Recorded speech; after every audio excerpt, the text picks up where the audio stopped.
Hi, everybody. It's been a few weeks since I've been in Gathering Wisdom, and I didn't want you to think that I had forgotten about you all because I haven't. But we did have Dream Doorways start, and of course, life happens. I went and visited my new granddaughter down in LA, and just all of that normal life activity, but also kind of just sliding into the new year. I think we talked about just needing sometimes to create space for rest and renewal.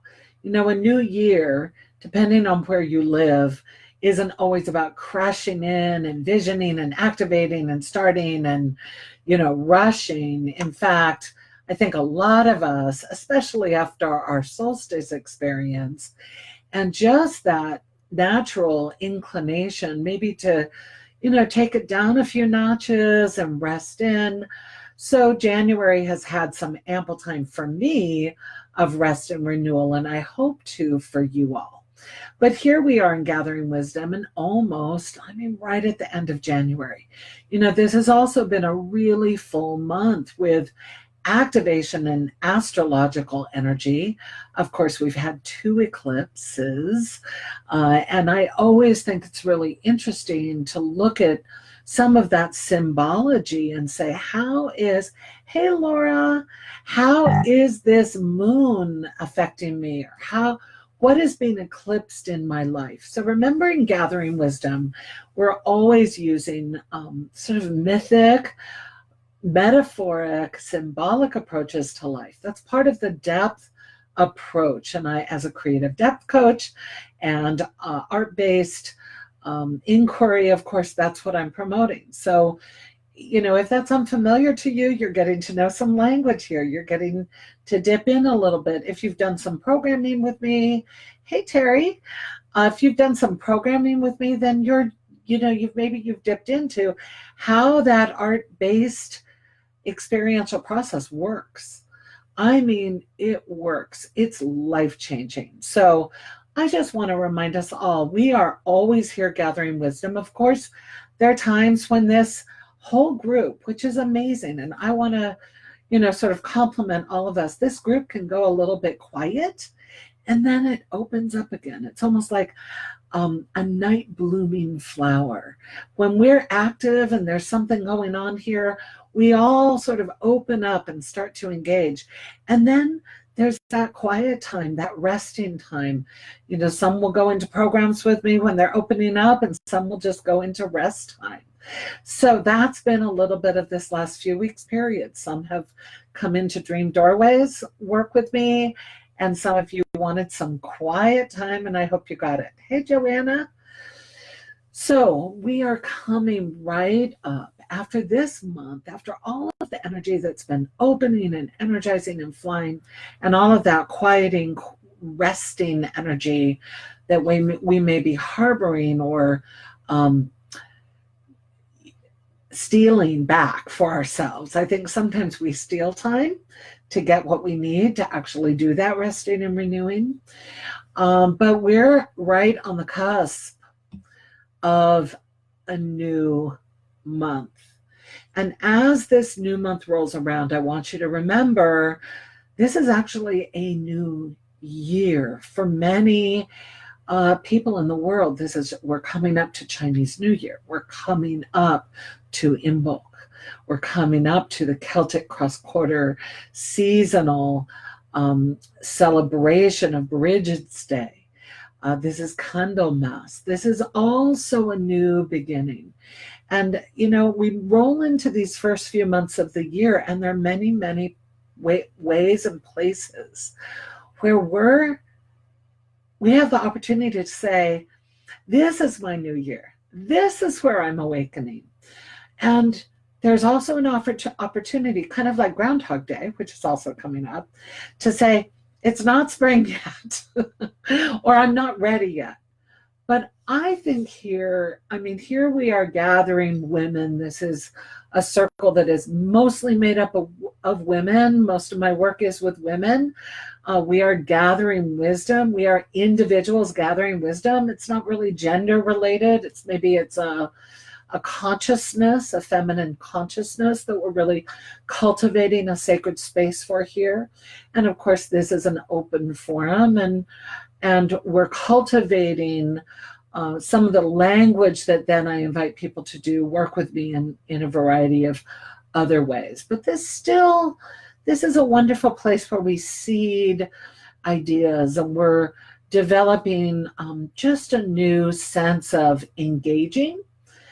And so I wanted to bring in a very specific poem that I think is really inviting for this particular seasonal turning on the wheel of the year. And I use the Celtic wheel of the year in a lot of my personal work and Mythos Journey work and Quest Path, and some of my programs were very much working around the wheel of the year.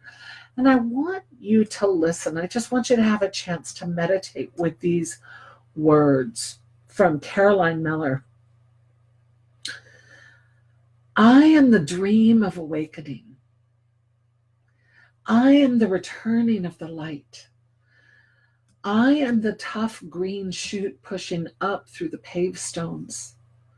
I am the first kiss of sunlight on the unfurling petals of a snowdrop. I am the wind which whispers the gentle pull of home to the migratory bird.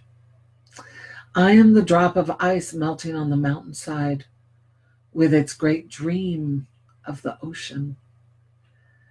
I am the sap rising in the blossom tree just before it reveals its first sticky buds to the sky.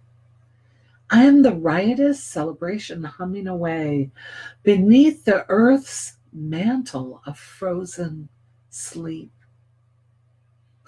I'm the rousing of the bee from its winter slumber and the soft pad of the mother wolf's paw on the snow as she prepares to birth her pups.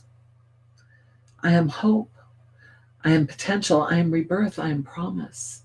I am the kindling breath which transforms the flicker of inspiration in your creative core to become a blazing torch.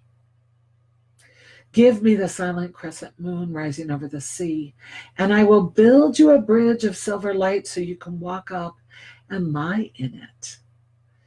Give me the frost-hardened wilderness, and I will breathe radiant green life over it.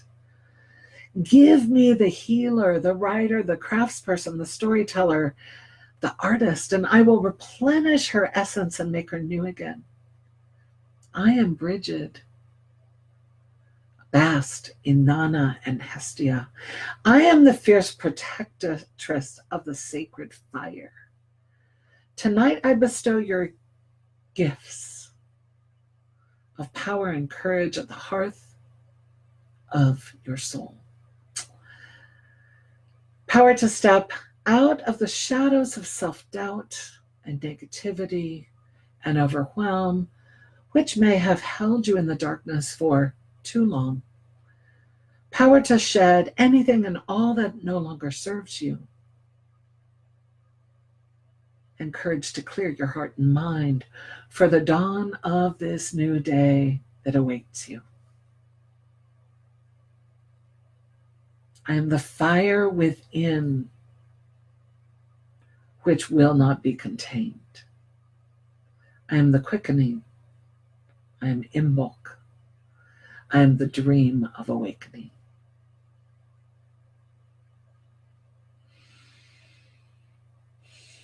So just take that in. And you know you can slide that little button back on the bottom of this video and replay that.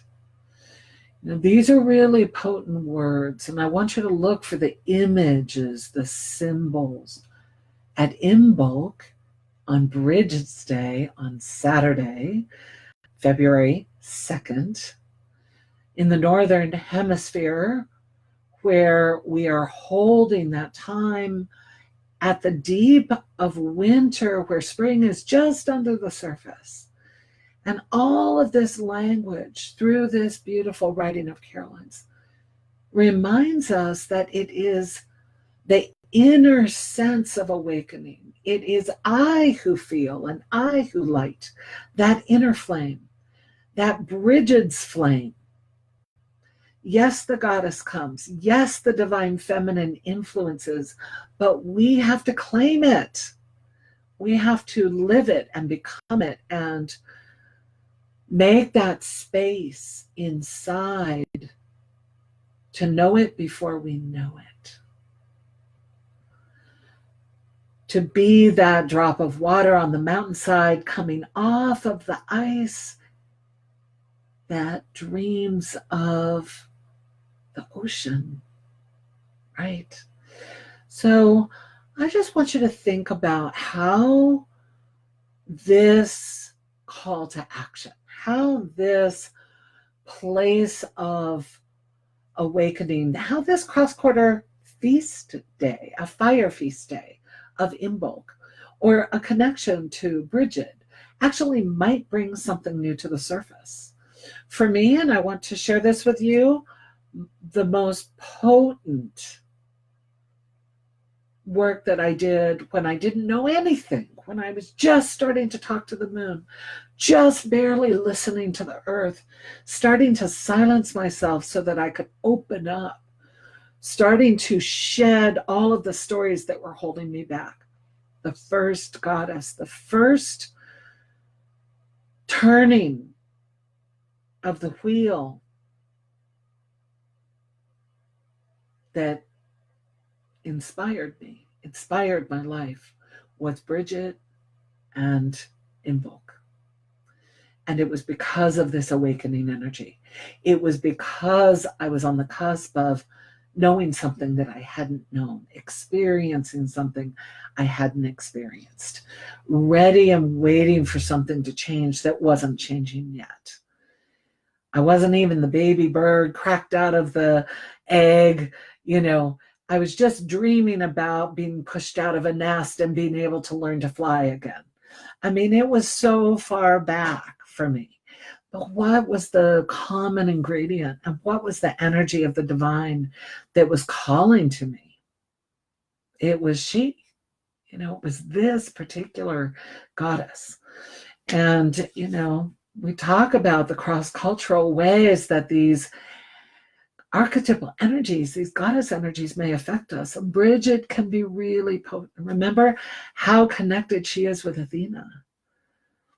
Both the goddess of the forge, both the goddess of craft people, both the, midwife energy. One is a goddess of war and one is the goddess of peace. But they're actually the same energies. But the triple goddess aspect, we sometimes say the winter crone grows into the baby or births anew through that spring season, and Imbolc brings that first light, that wicking energy. So think about how you may resonate with this. And I just wanted to really drop a seed into our space of gathering wisdom to inspire you. It's all about inspiring our life. We're gathering wisdom and bringing energy forward, right?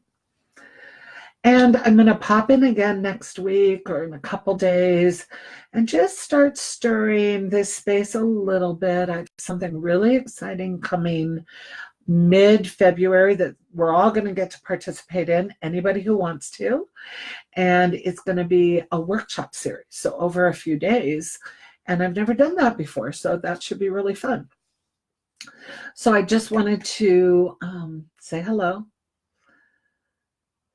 Feel that energy of awakening. Find that image energy that lights you up. Go create.